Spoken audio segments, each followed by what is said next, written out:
Hey, bonjour tout le monde. Alors aujourd'hui je vous retrouve pour vous parler d'un sujet, d'un kyste ovarien en fait, de ce que c'est.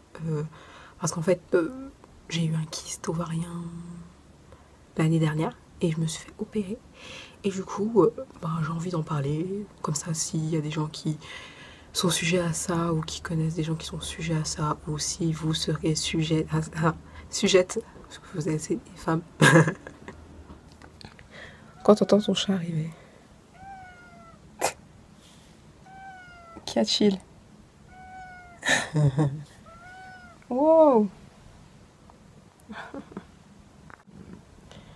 Bah oui, ça va, tu voulais être sur la vidéo. Bon, on va reprendre. Attendez, je vais fermer la porte. Donc, on reprend. Qu'est-ce que je disais? Oui, que j'ai eu un kyste l'année dernière. Et oui, donc d'abord, on va commencer par qu'est-ce que c'est un kyste? Alors un kyste, déjà, c'est au niveau de l'ovaire. Il se situe, soit il se développe à l'intérieur de l'ovaire, soit sur l'ovaire. Et en gros, ça fait mal. Enfin, ça peut faire mal, mais parfois, on le sent pas. Bon, moi, je vais vous parler juste de mon cas. Et si vous voulez faire des recherches plus approfondies, je vous laisse aller voir où vous voulez. Mais dans mon cas, j'ai eu mal. Alors, comment ça s'est passé pour moi? D'abord, j'ai eu des douleurs de temps en temps, mais sans plus. J'y ai pas prêté attention. Je me suis dit peut-être que maintenant mes règles sont douloureuses alors qu'avant elles n'étaient pas, je sais pas. Ça m'a pas interpellé plus que ça. Un jour j'ai eu tellement mal, je suis pas allée en cours. J'étais au lycée à cette époque, en première ou terminale? Non, terminale. Et, ouais, du coup, je suis allée voir mon médecin traitant pour savoir ce que j'avais, hein, parce que voilà.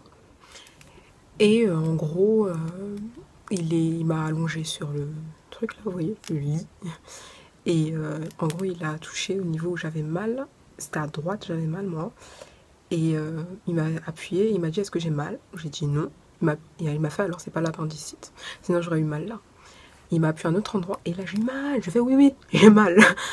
Et il m'a dit ouais, donc ça peut être un kyste. Et il me fait oui, ça arrive à beaucoup de jeunes de ton âge, enfin de femmes. Il fait oui, tu peux demander à toutes tes copines, je suis sûre qu'il y en a au moins une qui l'a déjà eu, tout ça machin. J'étais en mode ah ouais, ok. Il me prescrit une radio à faire. Il me dit si t'as encore mal, tu vas faire la radio. Il était pas plus interpellé que ça, donc moi je me suis dit ouais, voilà, ça va partir, parce qu'il m'a dit ouais, peut-être ça allait partir. Donc du coup j'avais pas pris rendez-vous et j'ai pris un rendez-vous un peu plus tard et c'était peut-être 1 ou 2 mois après. Du coup j'ai attendu et un soir, un week-end, un dimanche matin, je me rappelle, j'avais tellement mal, non c'était pas un dimanche, samedi soir j'avais mal et je pouvais pas dormir, je me sentais pas bien, j'avais mal, je pleurais tellement j'avais mal et je me suis dit là oh purée. Là, c'est pas comme d'habitude parce que des fois j'avais mal un jour, après ça commençait à être 2 jours et ça se répétait un peu et je commençais à prendre des notes quand j'avais mal et le niveau de douleur. Et j'ai pas réussi à dormir ce soir-là et le matin je suis allée à l'hôpital avec mon père et on a attendu. Qu'est-ce qui s'est passé? Oui, donc j'ai attendu, on m'a fait des prélèvements urinaires, sanguins. Et j'avais attendu pas si longtemps vu que c'était dans la section, je crois, maternité, femme, vous voyez. Et on m'a fait aussi une échographie pour voir ce que j'avais. Et ils m'ont dit que... Vu que après aussi la douleur elle est passée bien sûr, puisque quand tu arrives à l'hôpital, les douleurs elles passent. Elles se disent ah mince on est à l'hôpital. Non c'est bon j'arrête mes conneries. Et donc oui, et après ce qu'il faut savoir c'est qu'il y a 2 types de kystes et en général il y a le kyste organique et le kyste fonctionnel. Le kyste organique c'est ce qu'il y a en général et que c'est pas grave, c'est pas une tumeur, on n'en meurt pas, enfin on n'en meurt pas. En gros, s'il est trop gros il peut éclater et là tu peux avoir très très très très mal. Ça m'est pas arrivé heureusement. Donc du coup ils m'ont dit d'aller faire, ils m'ont prescrit aussi une IRM je crois à faire. J'ai fait une IRM, ouais. Et donc je devais la faire et voir ce qui allait ou ce qui allait pas. Oui, donc j'avais un rendez-vous avec le radiologue. Du coup, j'ai fait IRM radio et échographie, il me semble, ouais. Et du coup, ils m'ont dit que j'avais un kyste de 8-9 cm. Sachant qu'à 10, c'est là qu'il éclate. Du coup, j'avais attendu beaucoup trop longtemps avant de consulter, quoi. Oui, donc voilà comment ça s'est passé. Ensuite, j'ai eu rendez-vous avec le chirurgien et j'étais allée toute seule. Problème, j'avais 17 ans. À cette époque-là, j'étais en mode c'est bon, je me débrouille toute seule parce que niveau familial, c'était un peu l'apocalypse. Et du coup, je suis allée toute seule, mais sauf que j'étais mineure. Du coup, je pouvais rien planifier, donc j'ai raté les cours pour rien. J'ai dû retourner le lendemain. De toute façon, le chirurgien m'avait expliqué comment allait se dérouler l'opération.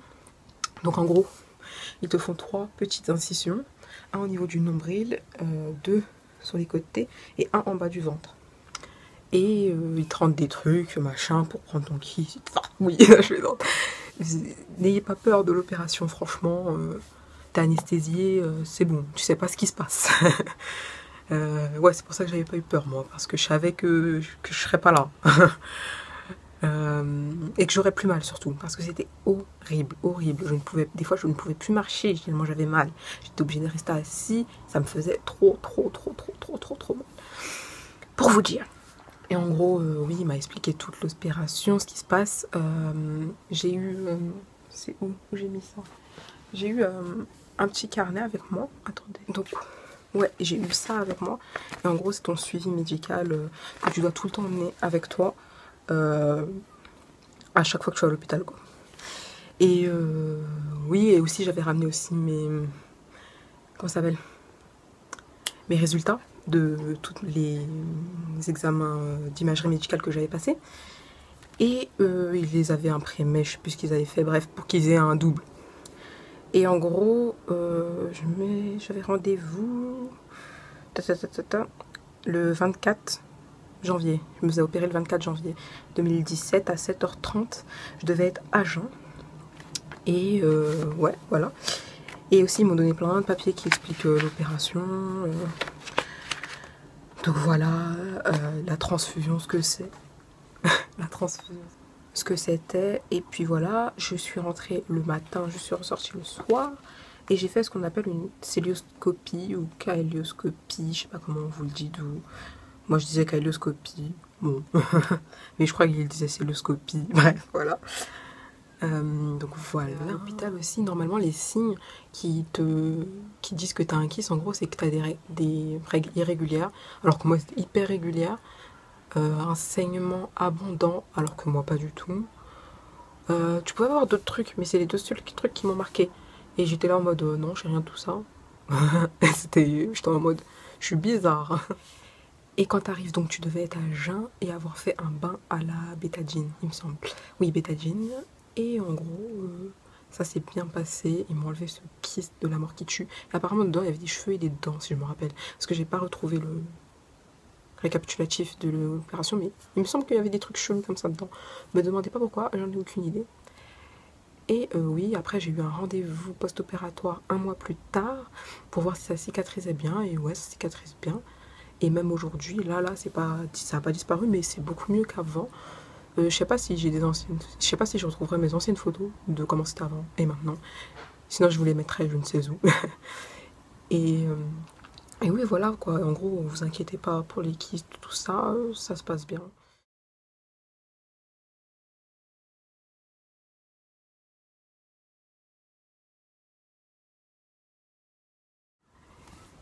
Et aussi, après, j'ai été arrêtée 1 mois de sport. Vous vous rendez compte? 1 mois. Je vous jure, j'étais devenue malade. Et aussi, j'étais dispensée des cols 1 semaine. Mais franchement, je suis pas allée à l'école après, hein, parce que je voulais pas marcher. Je sentais tout chelou. Ah oui, aussi, je vous ai pas dit. Pour manger aussi, c'est galère. Je devais manger que des trucs liquides. Et j'en ai pleuré parce que j'avais faim, mais j'arrivais pas à manger.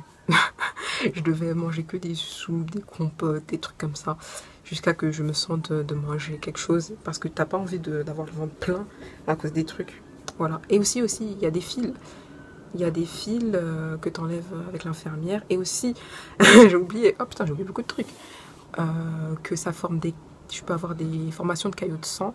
Du coup, t'as une piqûre à prendre tous les jours pendant, je sais plus, peut-être une semaine, 2 semaines, avec une infirmière. Et je crois que j'ai tout dit. Ah oui, aussi, t'as des bas de contention pour éviter, éviter les caillots de sang vu que tu bouges pas. Je crois que j'ai tout dit. Et puis, si vous avez des questions, il n'y a pas de souci, j'y réponds en commentaire. Si vous avez des questions, j'y réponds, quoi. Et puis, voilà. Et sinon, je vous dis, suivez-moi sur Insta, sur Facebook, mais surtout sur Insta, parce que Facebook, voilà. C'est Christiane Crie, n'hésitez pas. Et puis, je vous dis kiss.